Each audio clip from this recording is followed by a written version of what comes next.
since 2005. You're listening to Gamertag Radio with your hosts, podcaster Hall of Famer Danny Pena, the always opinionated Paris Lilly, and from outside of the norm, Peter Toledo. This is Gamertag Radio.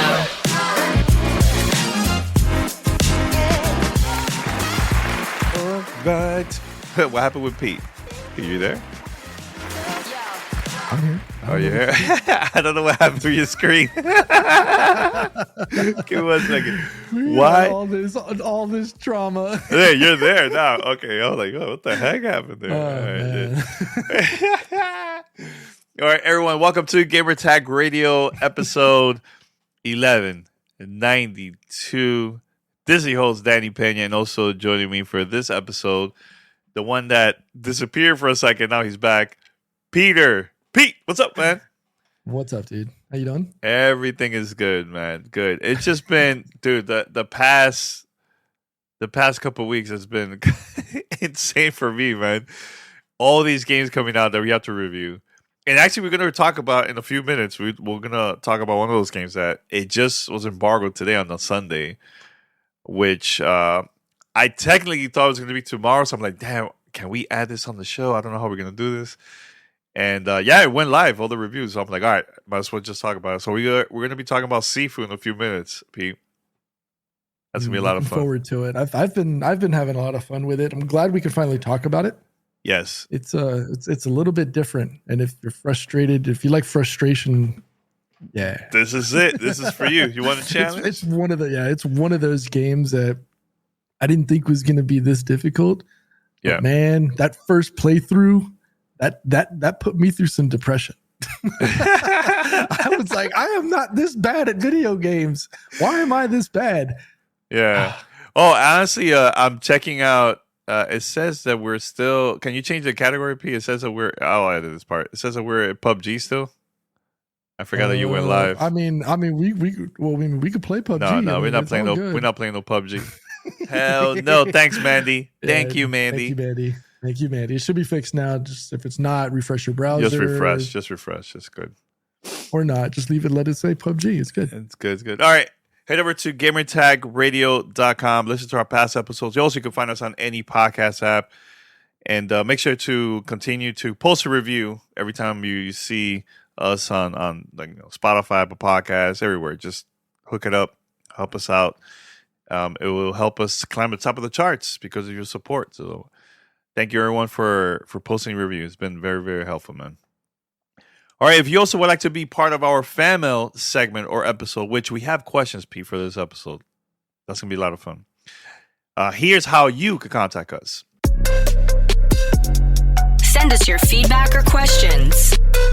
Give us a call at 786-273-7GTR. Email us at fanmail@gamertagradio.com or leave a message on speakpipe.com/gamertagradio.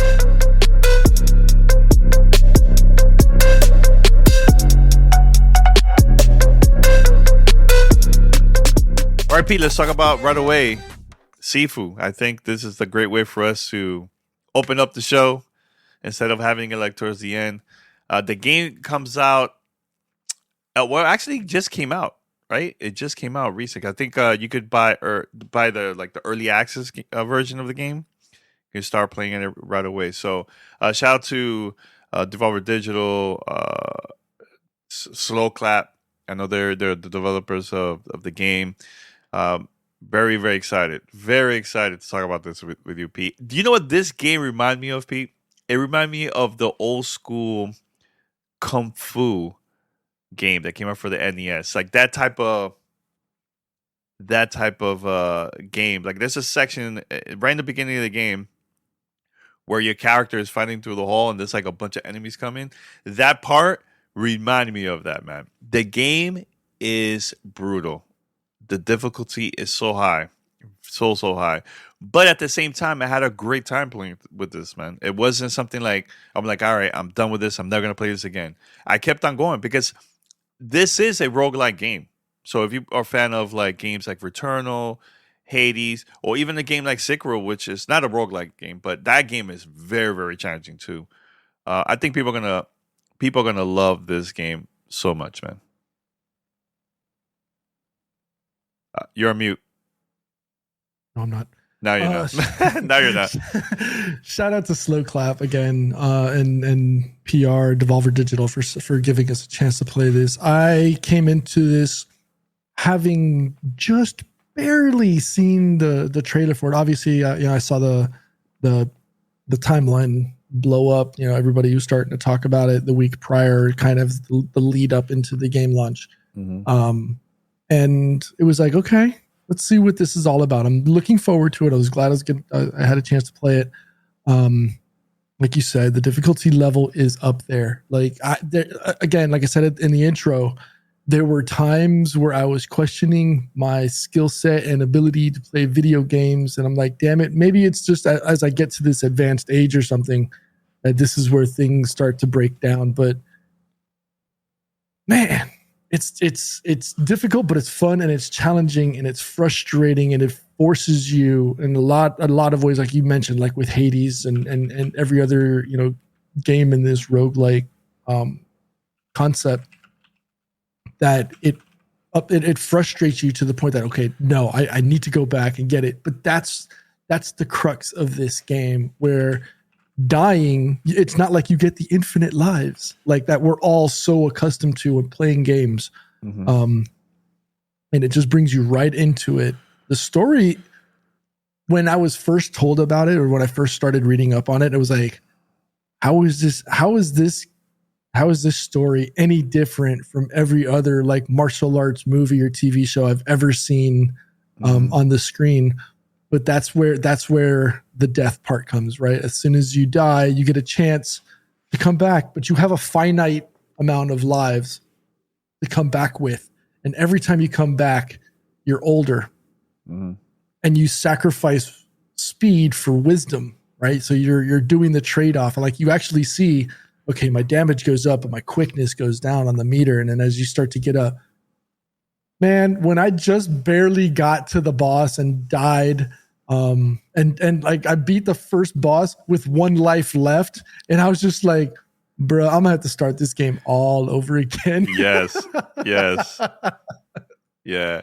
You know, Pete, the game, I know the more, like you were saying, the more that you die, you get older, but your damage gets like higher, but your health is lower. So when was it that you realized, okay, this age is the sweet spot for you while playing it multiple times? I want to say like when you get to like, was it 45? Yeah, it was like around the 40s for me. It was in the 40s. Yeah, and once you get, because that's when, but that's also, especially depends on which playthrough you're on, because on the first playthrough, that's when for me, everything started to click.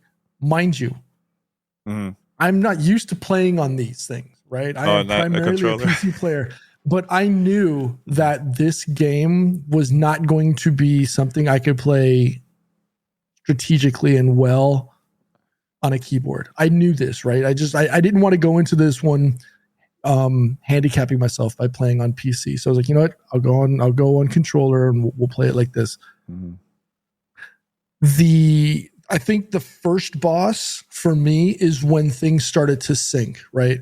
Like your ability to dodge, just getting used to the various moves and the mechanics of your play style.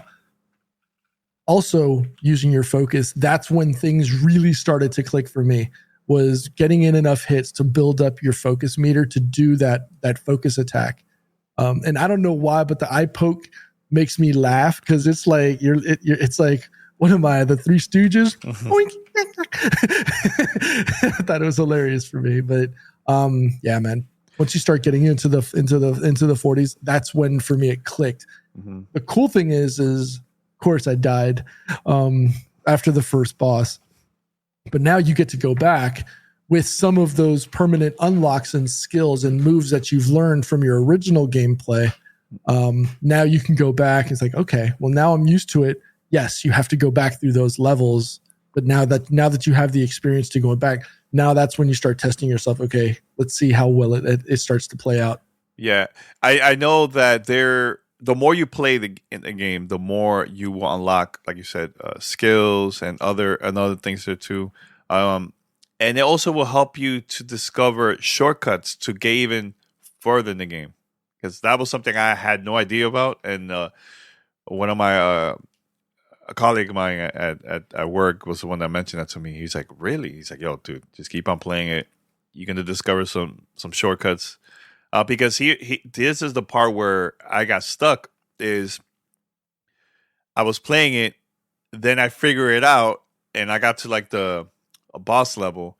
But I will always, every time I would start playing, I was 60 years old, because that's when I got to the boss, right? So I got frustrated. I'm like, nah, man, I want to get there at least a little bit younger, man. So he was the one that was telling me about that. Like, just keep on playing. You're gonna figure things out.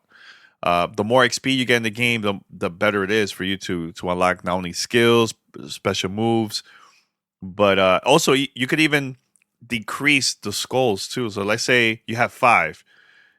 There's the skill tree you could buy where you could reach that all the way to 0. So it helps you to not get older quicker. Because let's say your skulls is already 5 and you die, you come back 5 years later.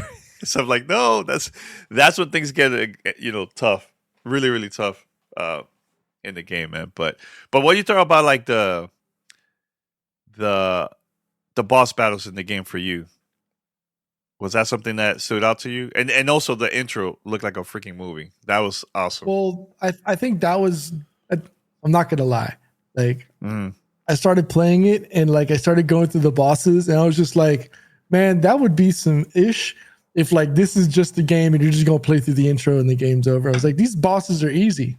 And then finally, obviously I realized, okay, these are just the intros. These get you familiar with the character and the play and how you actually get that initial catalog of moves that you need to play the game. After that, as we were playing, oh God, what's his name? And I need to figure. I got to remember this. It's all good. It's all good. Sean was fun. Sean, which one was Sean? Sean's the second one. He's the one he was supposed to take over the school. Was that the tree area? No, that's like the first guy. That's Fajar. Okay. Fajar's the first guy. Sean was cool.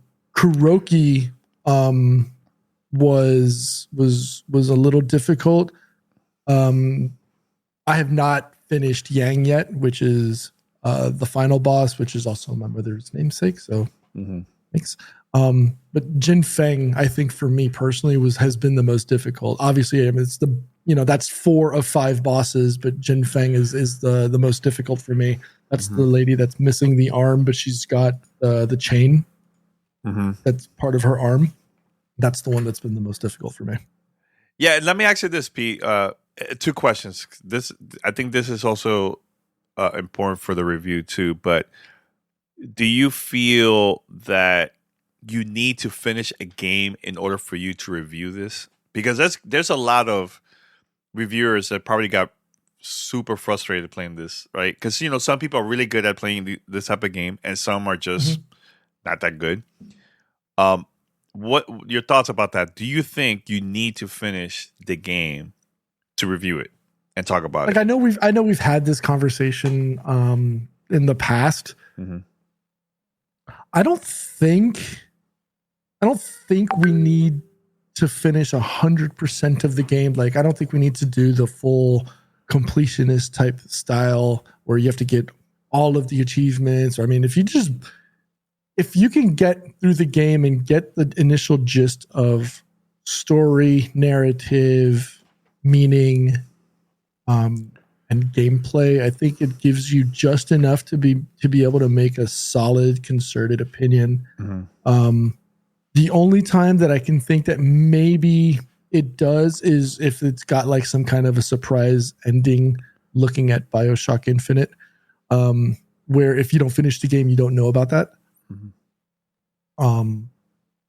Does it have to be? Do you have to 100% the game? I don't think so. If you disagree with me, at me on Twitter. We could have a conversation. But I don't think it's something that like you need to finish 100% of the game.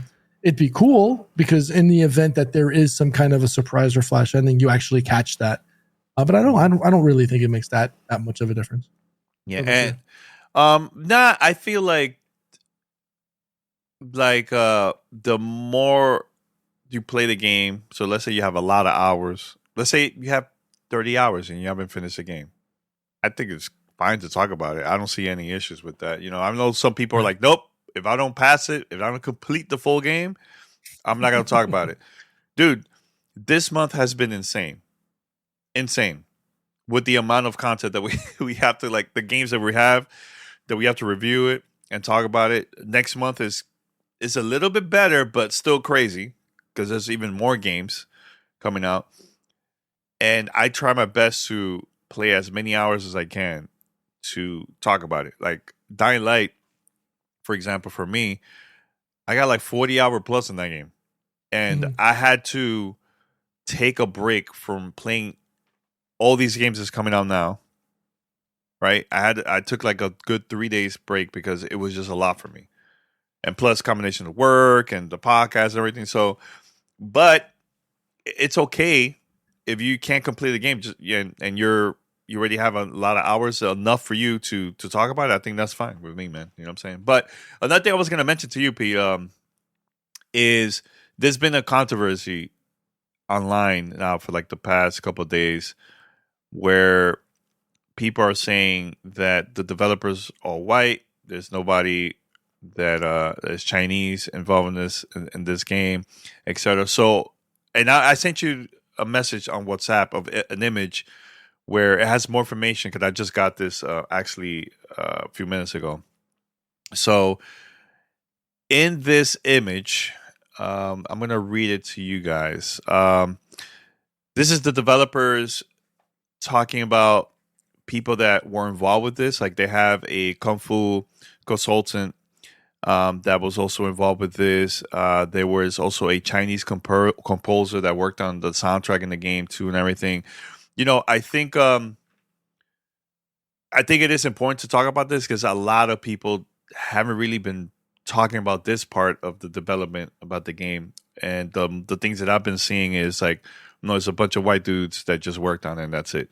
You know, I just want to get your thoughts about that, Pete, of the controversy that we've been seeing online about it. So I don't think it was intended to come across as some kind of appropriation of the Asian culture, particular China, with respects to this game.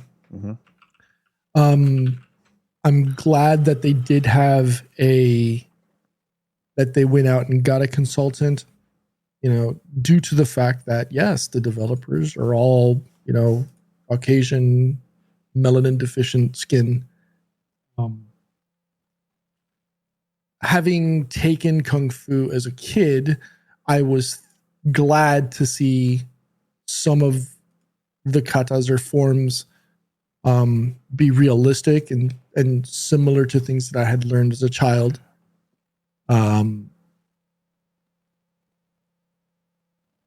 That said, it can be construed as appropriation because the developers are all white.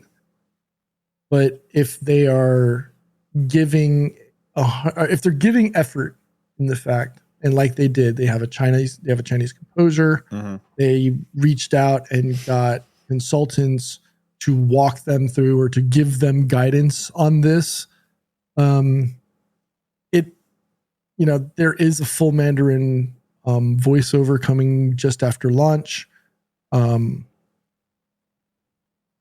What else do you expect them to do? They came up with an original idea, and appreciating having watched Chinese Kung Fu movies, you know, in their past or in their growing up.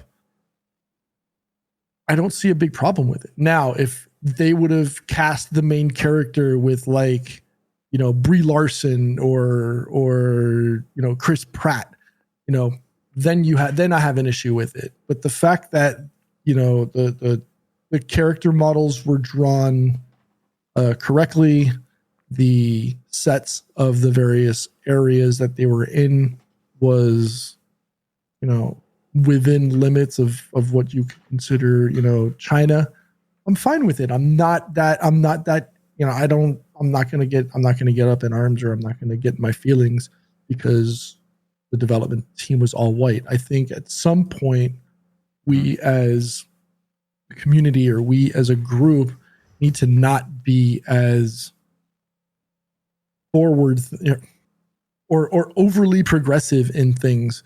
We can't limit Asian video games or Asian culture to only be developed or only be written or produced by Asians. I think that's going too much into this whole thing. What do you think?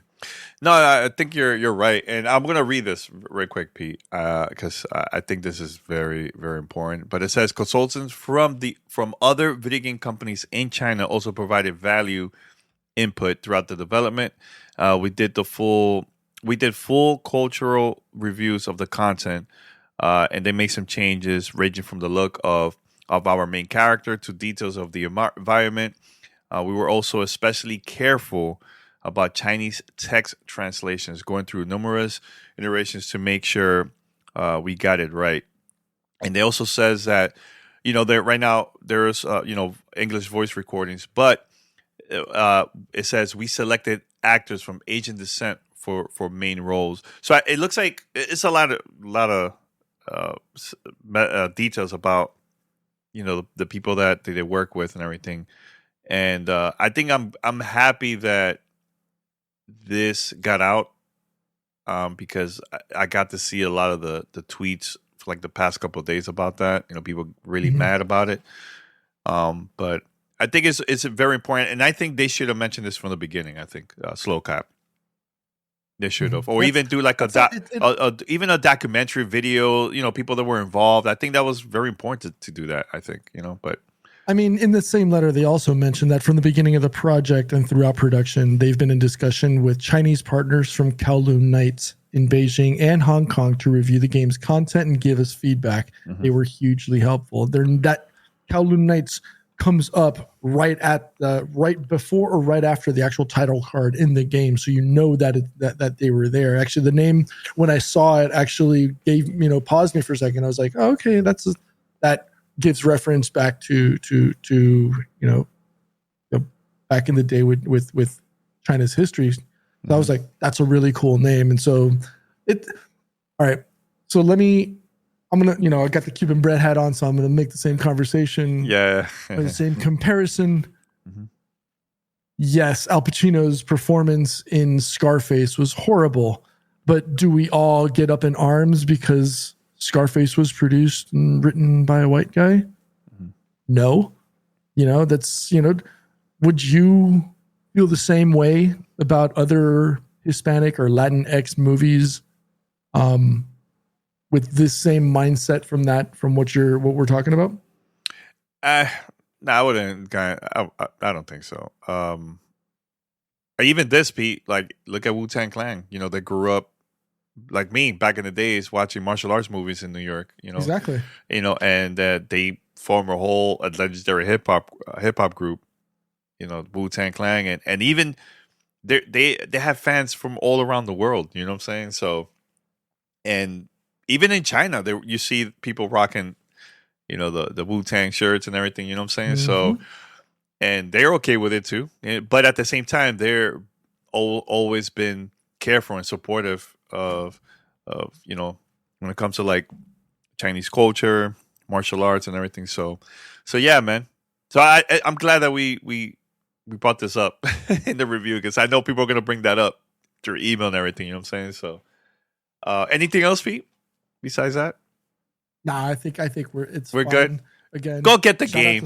Go get It's actually fun. The game. If we try to take the political portion of everything and trying to be politically correct and sensitive towards things, go play the game. It's actually a lot of fun. Frustrating as hell at times, but it gives you an opportunity to learn and get better over time, and you get to go back, and it's a lot of fun, man. I had a blast. I enjoyed it. Truly did. Yeah, actually, it's between 15 to 20 hours if you want to complete the whole game and everything. By the way, breaking news, Pete. It looks like breaking news. It looks like Batman Arkham Collection is coming out for the Nintendo Switch. According to a French retailer, the game is going to cost $59.99, and it's going to have, similar to like The Witcher 3 that came out a couple years back for the Switch. This one is going to have all 3 games from Batman Arkham. It's going to be available there. There's no official announcement or anything like that. It looks like this website just leaked it, so we might see an announcement probably soon, in a couple of days. So I have a feeling that this is going to be a good week with news. I think so, but I'll just leave it as that. I think it's going to be a good week when it comes to news. Is it going to be like Activision Blizzard? Nah, I don't think so. But it's been good. I think it's going to be good. Well, I mean, on top of the fact that, obviously we've all been playing Dying Light 2. We've been playing Sifu. Big elephant in the room right now is what everybody's opinions are on Horizon. There is no opinion. What do you mean opinion? There is no opinion about that. We're under embargo. There's no opinion about that. There is an opinion. It's all an opinion. It's always an opinion. There is no opinion. All right. Another news here. This is pretty cool. Nintendo Switch outsells the Wii. Now this is the most I think the most best-selling console of all time, Nintendo Switch. And now it's like 101.63 million units sold. Actually, no, 103. It went up. That's a lot. 103 million, Pete. That's a lot of units, man. Holy crap.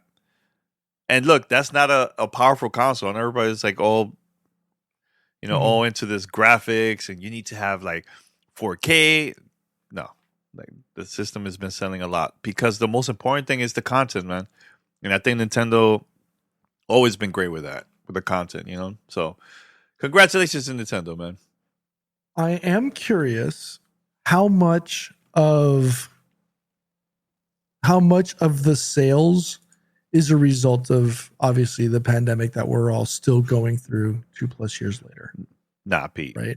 I don't think so, man. Remember too, Pete, the console has been selling for years, and right now it's been like 5 years or so, and it's been doing great even before then, man. Yes, more people bought the console during the pandemic. Actually, people don't know about this, but I had Danny Trejo to come to the studio at G4, and first of all, it was a great conversation. We did like an interview about Ollie World, and he mentioned to us about getting into Animal Crossing during the pandemic. He's like, look, I don't play games or anything like that, right? But my son, my son bought me a Nintendo Switch, and I don't remember the name of the game, but it was like little creatures, and it was so cute. And I posted a video, I think, online, and it went viral. I was like, oh, snap, really? And I'm looking at it, was Animal Crossing. He's a huge fan of that. So there's a lot of people like Danny that are not hardcore fans. Like, they're not gamers like that, but Wii is easy, it's portable, you can take it everywhere, So, and it's fun too, man. It's easy to play, like games like Mario Kart, which is still selling like crazy. Which I want a new Mario Kart to come out, but who knows if that's gonna happen. But yeah, I think it's beyond the pandemic, Pete. I think it's beyond that, And plus, and the reason I say that is because we had so many people, around the world that were shut in to their houses, right? Obviously, we couldn't get PlayStation 5 units in our homes. There's obviously, you see a massive sellout on the other ones. And I'm just curious, because of the ease of entry into so many of their games, unlike, PlayStation or Xbox exclusives, all of their titles are so focused on ease of entry and playability. That's why I'm thinking, was it easier for people to just pick up a Switch because it's something they can play on the couch in their room, or the portability factor of it. If you were having to go to the office or going to work, when you jump on the train or you take the bus or what have you, you can play it. Or if you're lucky or fortunate enough to be able to travel for things, while you're in the airplane. I mean, most part, it's one of the main reasons why I got mine. Not so much to play it while I'm at home, but more so from when I'm having to do traveling. Yes, obviously during the pandemic, Hades was my thing, but I think as time progressed, I think throughout the pandemic, I honestly think it did help with the sales. And obviously Nintendo is just in their own space within the gaming industry that they can do whatever, whenever, and it will, for the most part, sell like hotcakes. Yeah, and even recently, they asked the president of Nintendo in Japan, like, "Hey, are you guys planning to buy any studios? Hey, Sony's been doing it, Microsoft has been doing it." And they're like, "Nah, we're good. We don't have to do that." They were like, "They don't need to." And the reason why he's mentioned that, he's like, "No, is if it doesn't have that Nintendo, there you go. If it doesn't have that Nintendo DNA, we don't need it. We definitely don't." That's the thing, and I think the only outlier title when you think of that is a game like Bayonetta, where it was originally available in other platforms, and then it got to the point where it's like, you know what, this as Furukawa says, is it continues the Nintendo creative culture. But you'll notice what he said after that was he was not dismissing the possibility of a potential acquisition in the future. Which has to make you think. Which has to make you think. Obviously, it's going to be the first question that's on everybody's tongues when you talk about things, right? You got Take-Two buying Zynga, obviously the Activision Blizzard purchase after, their massive, purchase of Bethesda, and then obviously you've got Bungie, that was just picked up by Sony Interactive, which obviously is great for them. Do you have a company in your mind that thinks they could, they would? I mean, if you think about it, Nintendo's the last purchase they did was Next Level Games, which was that was what last year. Last year. Well, I think Sega makes sense for Nintendo. Honestly, out of all the companies, that's the closest I think I could come up with, because they've done a lot of projects with it, and also they have a major, well-known character, iconic character, similar to Mario and Sonic. I think Sega would be the perfect company to acquire, I think, for Nintendo. This is Gamertag Radio. Voicemail at 786-2737-GTR.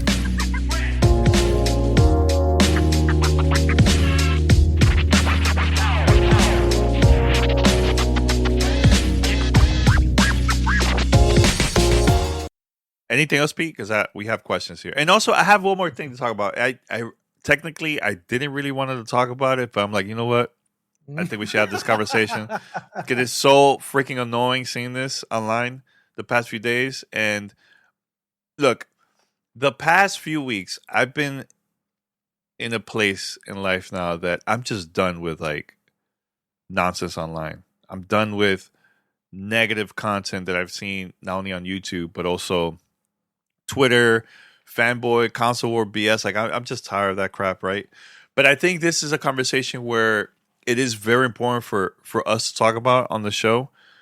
So there's a comedian, and he has a show that was called Adam Ruins Everything. By the way, that show got canceled a long time ago, but has nothing to do with the conversation. Just saying. But anyways, he made a video a couple of days ago, which is all over the web already, saying why this acquisition, with Microsoft and Activision Blizzard is super, not good for the industry, because this is a monopoly and all this stuff. Look, Pete, in the beginning, I remember everybody was saying Microsoft has no games. Now that they've been acquiring companies, now it's a monopoly. Please choose one. Like, I'm completely lost about that part, right? Another thing, he mentioned in the video is like, he says PlayStation, and I quote, sorry for those who are listening here, I'll edit this on the podcast. He says, PlayStation is fucked, according to him, because now all this is happening. Game Pass is going to hurt the industry. He mentioned a bunch of stuff that I'm like, how that's hurting. I think the industry is changing overall, man. I think this is great, not only for developers. Now they don't have to be stuck on like, we need to make a game that has become a hit when it comes to sales. Now I feel like companies could be taking risk now on when it comes to creativity, doing new things they have never done before, right? Do I see this as a monopoly for Microsoft? I don't think so, man. I really don't think so. By the way, Microsoft is still third place. Nintendo's up there. PlayStation's up there. How this is a monopoly? I just don't get the whole thing, man. I think people need to stop with the whole console war BS stuff, man. It's getting to the point that it's very, very freaking tiring seeing this online. And I just wanted to say that real quick, because how this is run the industry, Pete, like how this is killing the industry by a company like Microsoft acquiring companies, studios for them to have now the portfolio even, bigger when it comes to content. PlayStation acquired Bungie. I think that's a great thing. Great thing. Now Bungie has the money to market the game, to publish the game, to do more things when it comes to development, and a lot of things. I think is a positive thing from my point of view. What about you, Pete? First and foremost, take the source into consideration. This person is known for gaslighting and trying to be controversial just so that they can be relevant in today's news, right? So obviously this person takes the big ticket item on everybody's mind, which is Activision being purchased by Microsoft, and flips it for themselves, right? Just to bring, and it's not even to bring any kind of a discussion or conversation into it. It's just to bring him to the top of whether it's social media or print media or what have you, so that that person can try to go for some form of relevancy. I don't go to them. I don't go to this person for any type of gaming information or opinion or news. Same way as nobody comes to me for, check engine light, expertise. That's not my thing. I don't have a car. So, and today's age of social media, I think, just gives everybody a platform, whether they need it or not.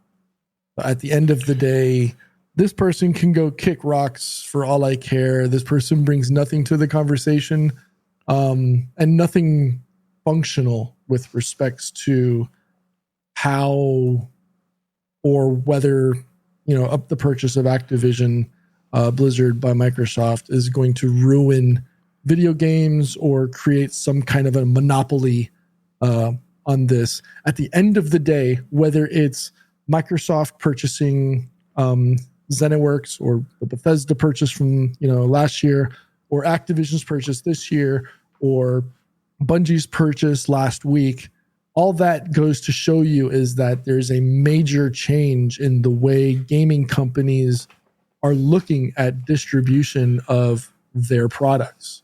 And when I say their products, I don't mean hardware, because we've known for years that hardware doesn't create anything positive in the accounting category when you're looking at hardware sales. That has been at a loss for as long as we've all been on this podcast, right? The key to profit with respects to Sony and Microsoft and Nintendo, for that matter, is always going to be software. And in today's age, software as a service, or games as a service as we know it. That is why Microsoft is buying all of these companies, is to be able to make Xbox or Game Pass the preeminent method for a consumer. And I'm not saying, their customer, I'm saying a consumer. They're trying to make their platform or their ecosystem the place to go when you want to buy a game, or when you want to play video games. And in the same way that we're all talking about, what is it, Spartacus for Sony, same concept. Okay, whether you get to play it on PC or you get to play it on PC or on PlayStation 5 if you can find one, or you can play it on PlayStation 4. It's a way to get you to continue paying for either subscription or dropping $60, $70 for a video game in the United States, obviously. Yeah. But at the end of the day, I mean, hell, even Nintendo's doing it with their service, which is still a phenomenal deal at what, $30, $35 a year to be able to get the Nintendo online service. So look, at the end of the day, that's all this really is. It's not a hardware sales pressure. It's a way to get into into their ecosystem. And there's, I don't know. Again, that guy that you mentioned is not who I go to for my video game news. Obviously, I go to Gamertag Radio. Check them out. check them out. Check them out. No bias at all.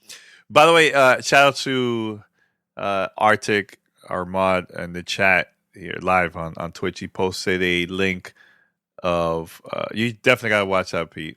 The link, when you click it, shows all the studios from per company. So look at Microsoft, look at Take-Two, look at Ubisoft, Sony, Tencent, EA, and Embracer Group. Which is the biggest one from this chart? Well, I honestly, this chart, as good as it is, you can't list every single Ubisoft studio in existence as an individual studio. Yeah, they all work in different countries, but it's still Ubisoft. Right? It's still Ubisoft. So that Ubisoft pie should be much slimmer. But I mean, at the end of the day, you've got Embracer Group with what looks like 100-something studios. It's a lot. But they're mostly. I mean, I'm trying to look at this, and I can't tell if maybe it's out of focus or I need to get new glasses. I think you're getting old, but the graphics is it's pretty hard to read. But yeah, I get what you're saying. Yeah, but I mean, a lot of the studios there are third party or indie studios, so it doesn't look as large. But if you try to compare the studio sizes, Tencent and EA, actually EA and Microsoft are about the same.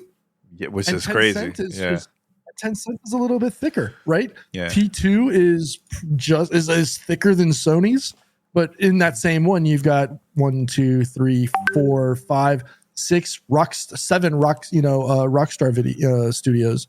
So I mean, I don't know if they just added all these additional like local studios to make them look larger. But I mean, look, Tencent is the one everybody is probably more concerned with, and they've got toes in everybody else's pots as well. We know they've got a chunk in Ubisoft. We know they've got their hands in Epic as well. Actually, I talked about this like what 2 or 3 shows ago. So it's not a surprise that they're doing that. So, yeah. Look, man, it's going for catalog at the end of the day, which feeds the games as a service model moving forward. It's their effort or an effort to get you into their ecosystem at the end of the day. So we need to stop worrying about what you or everybody in our social media feed is buying or playing. Don't worry about what the people on your timeline are buying. Worry about what you buy. Worry about what you're playing. Worry about what you are enjoying, having fun doing. Don't worry about everybody else. Stay out of everybody's business. Worry about yourself. And our timelines will be a hell of a lot more quiet and sane. No more of this nonsense about whose plastic box is better than others, or who's more butthurt because a company bought another. Worry about what you play. Worry about having fun, and stop being worrywart. Stop being negative. That's it. That's it. All right. That's it. All right. Let's go with fan mail, Pete. We don't have that much time, and it's time for fan mail. Fan mail at gamertagradio.com.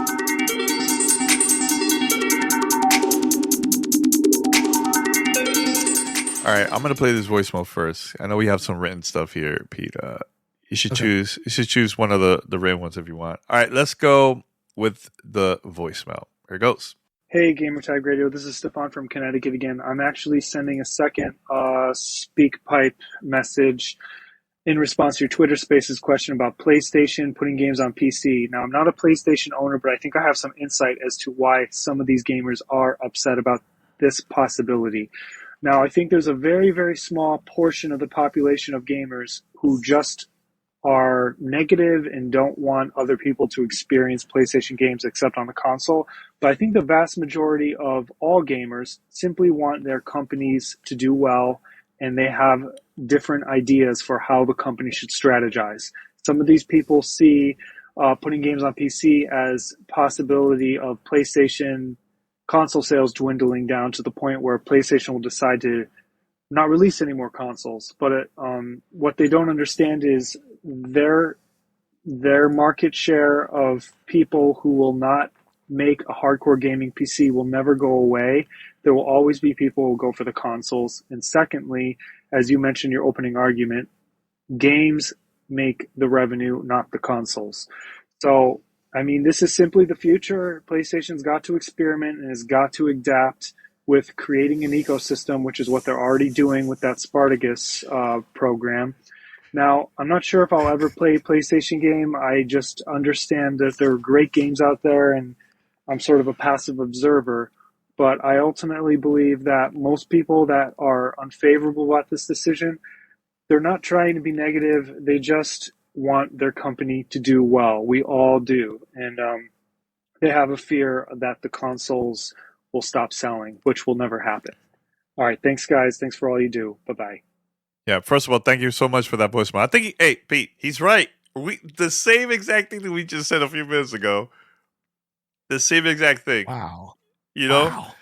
It's almost as if I said the same thing. Right? But I mean, look, at the end of the day,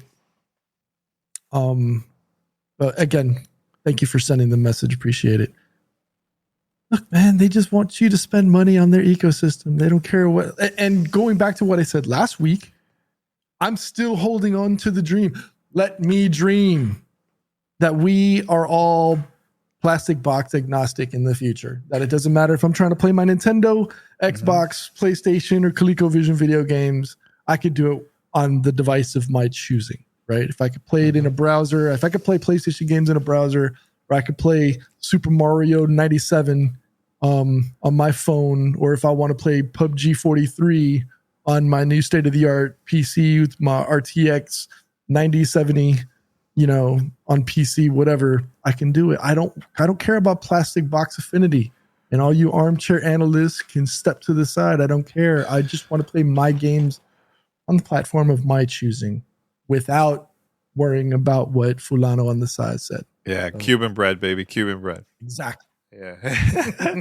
Yeah, P, it was good. It's good hearing this from listeners, and I think that was a very positive message. Like, look, people are just afraid. I don't know what it is when it comes to like being so loyal, like to a company and everything. Like, dude, just have fun, man. At the end of the day, it's all about having fun. Look, just a couple of weeks ago, when I got Dying Light 2 early, you know how I was playing it? I was playing through the PC, and there was some days I just didn't want to be playing on my computer. I had also NVIDIA Shield, so I was like, I connected Steam Link through there, so I was playing it like that too, and it was smooth. I had my Xbox controller on the big screen on the TV, and I was just enjoying it. Once I was done from there, come and play on the PC, super smooth experience. And now I could go back and try it out through NVIDIA GeForce Now, because I have that game on my Steam collection. Or there's other games like Sifu. Hopefully I could do that, play it through the NVIDIA Shield. I think that if the game is available on GeForce Now, I could do that. I got to double check. But, things like that, smooth. You don't need a console to play any device. And you could have fun and enjoy it. Back then we didn't have those options. You had to get the console. Now it's a lot more. It's a lot different now, man. Those people that can't afford a Switch, they can't afford PS5, or look, now people can't find a PS5, but they have a mobile device. Stream it through there and play. So give us options, man. Pete, I think one of the questions. Oh, go ahead. You were going to say something? I was going to say, I think in a blog post this past week, Sifu is coming to GeForce now. So Oh, that's it. Even have you got your wish right there. Boom. There you go. Smooth experience, man. P, I know we have a question, and this is perfect for you. This is perfect for you, and it's about PC gaming. So, right, go for it. All right. So this one will be from Jason in Fort Wayne. I'm assuming. Hey, good folks. Love the podcast. Been listening for a few years now. I'm wanting to build a PC here for a while. Almost pulled the trigger last winter during all the holiday sales, but knew to hold off, as the real games I'm anticipating are titles like Starfield and Elder Scrolls 6. So figured I might do it later this year. I think I can afford all the higher end basic pieces, but the real tricky and expensive part is the graphics card. Obviously, getting something real good is going to be as much as the rest of the build, if not more. I'd like to get something of decent quality, but don't want to overspend. I know specs aren't out yet for either of those titles, and maybe this is a question better answered when the time comes, but I'm wondering what might be a good mid-grade graphics card that won't be the bare minimum to play, but also have a little future-proofing when the time comes. I can ask again later if that might be wiser, but figured I'd poke you guys' brains now to gauge what y'all think. Anyways, keep up the great work. Can't wait for the next episode. So Jason, thank you very much for that message. Appreciate it. We always appreciate those emails and voicemails, etc. So please keep them coming.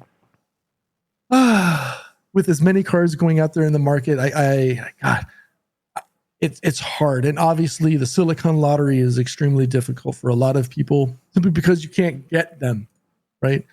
I'm fortunate enough to, we're in this industry and we have the opportunity to have cards. Like myself, I have a spare 2080 Ti, and that's probably triggering for a lot of people. As far as getting a good mid-grade GPU, if you can get a 3060 or a 3070, I think that future-proofs you for a short period of time. They're already talking about 48 series cards now, and the 3090 Ti and 3080 Ti's are out. Obviously, the difficulty is just getting them out of the market. Your best bet, if you're going to get a PC today without getting your wallet stolen, essentially, is to go through a third-party builder, whether it's someone like Origin, who we've had great experiences and conversations with Kevin in the past, who are now with Corsair. So you can go to the Corsair website and look them up.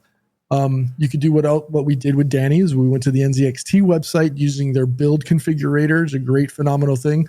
This is not a plug. This is not an ad.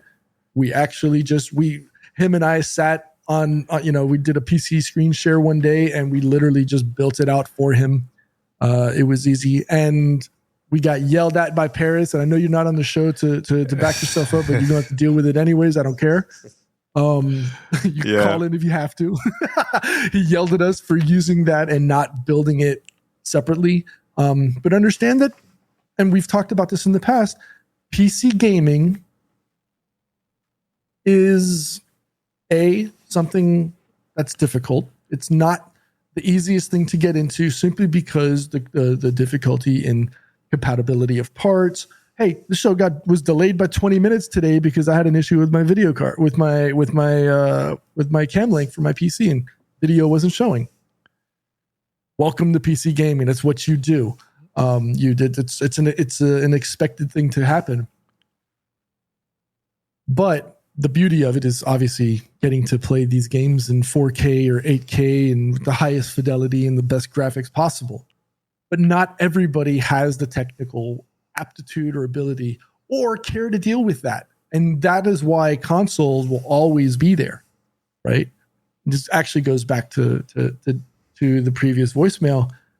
There are so many more there's so many consoles on the market between Sony, Nintendo, and Microsoft that I think the PC market is like 15 or 20% of the overall major game market. And I'm not even talking about mobiles, because mobiles outshines everybody in total counts.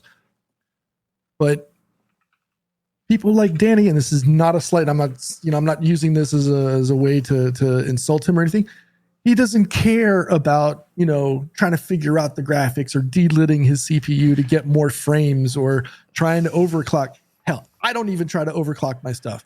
I just want to play in a smooth environment.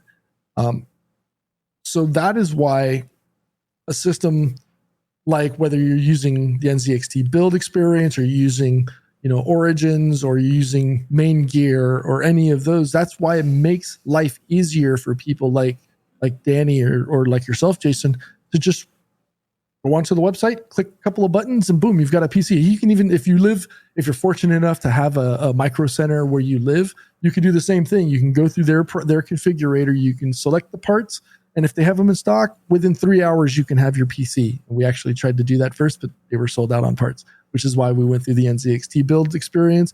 And I think it was like 3 or 4 days later, Danny had a shiny new gaming PC in his living room. So it was like, how can you go wrong with a system like that?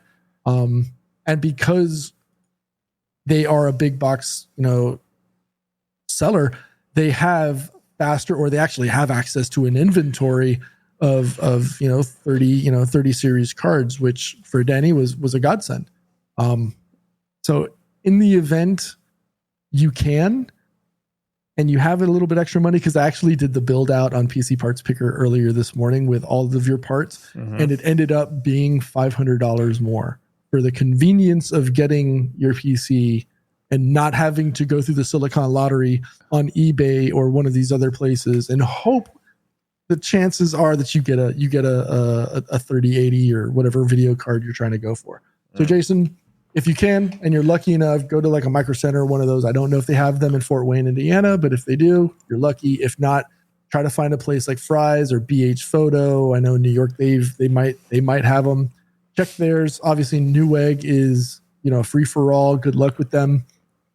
But if you have a chance or an opportunity, and you have the means, look at another company like a NZXT or Micro Center, whomever, and maybe leverage their resources and get yourself, the video card that you're looking for, and enjoy Starfield and the full splendor. Just don't forget, you will have to pay for monitor if you don't have it, keyboard and mouse, headset if you're going to want to play, you want to hear things, and obviously the Windows license.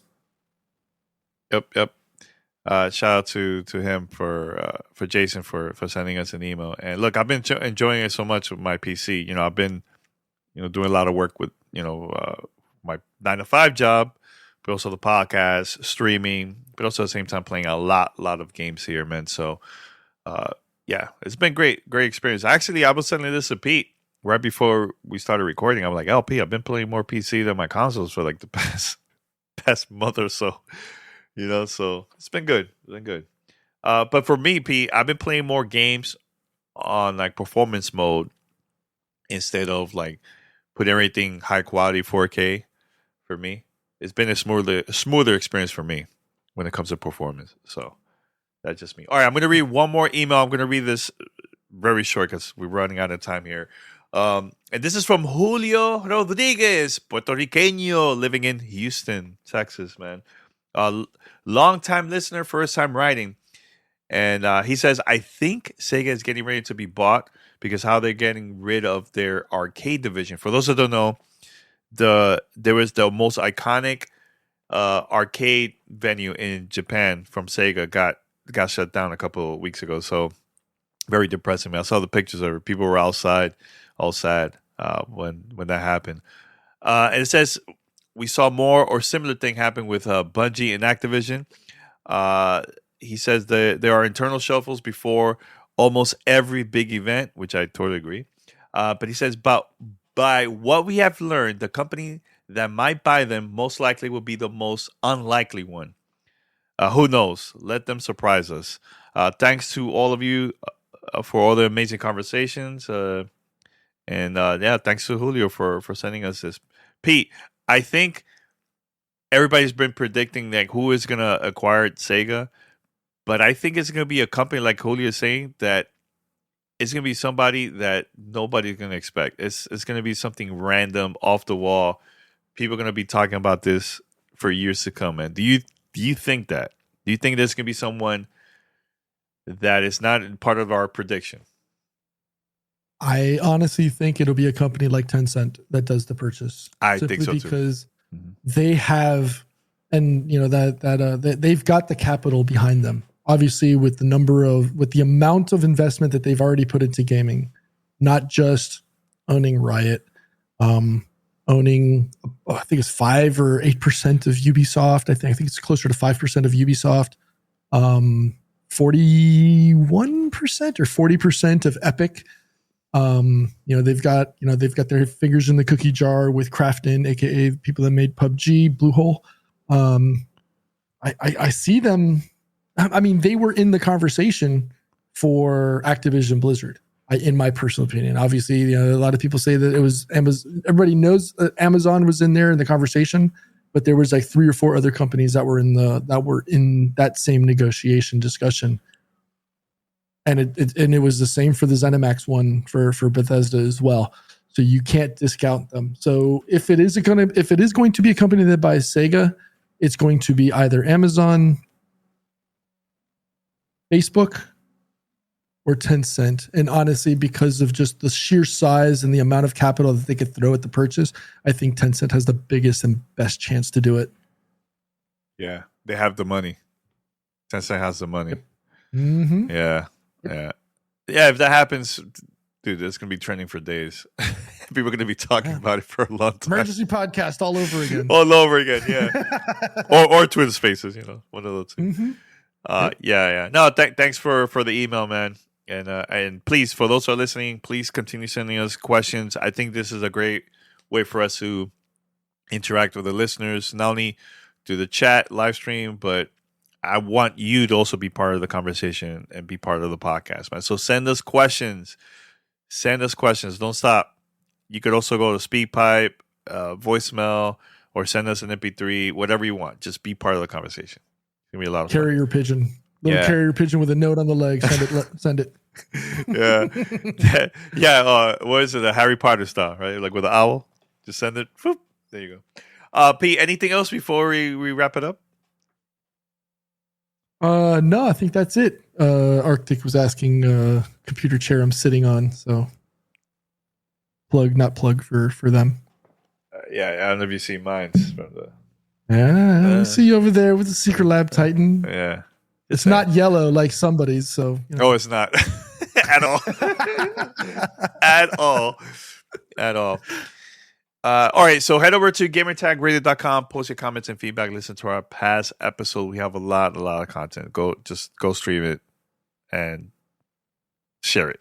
I think they're very important. Also, you can find us on any podcast app. Just search for Gamertag Radio. Make sure to follow, subscribe, and more importantly, post your review. It will help us out so much. It only takes like a minute or less, a couple seconds. Go ahead. Pause this. Do it right now. All right, if you would like to be part of our family discussion, here's how you could be part of the show.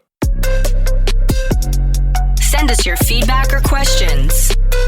Give us a call at 786-273-7GTR. Email us at fanmail@gamertagradio.com or leave a message on speakpipe.com/gamertagradio.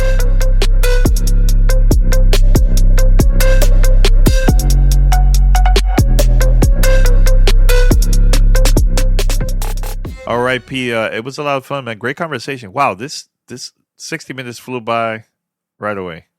Insane, right? Mm-hmm. So fast, man. P, what are gonna be the next games you're gonna be playing, man? Well, give me about an hour. I'm gonna have dinner and I'll be back on PUBG. So if you want, I'm still playing that. I won't stop playing that. He's not going to stop playing that. It's my favorite game. It's my favorite game. Some people like Destiny. Some people like other games. For me, it's PUBG. Yeah. I'll likely also be streaming. So if you're in the mood to hang out, we'll be playing PUBG. Ready or Not from Void Interactive is still a regular on my game catalog. Actually, let's pop open GOG and see what we have here. Dying Light 2, even though it's been giving me some technical issues. Super People from Korea is a real fun one as well. I've uninstalled and completely deleted anything Battlefield related from my PC. Ooh, rest in peace. Rest in peace. I am still going to continue struggling through Sifu. Fingers crossed that my age in real life isn't actually making my game experience worse.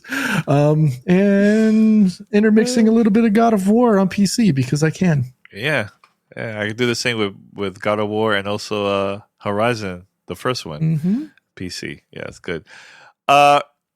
Yeah, P, I was gonna mention this to you. I have a strange feeling that Crossfire X is gonna get bad reviews, man. I have a strange feeling. The game is coming out in a couple of days, and I don't know if anybody has a review code on that. Usually, we've been getting codes for the past couple of weeks early because it seems like every other company has been very confident with their games. I haven't heard jack about Crossfire X. I don't know if that's a good sign. I don't know if that's a good sign.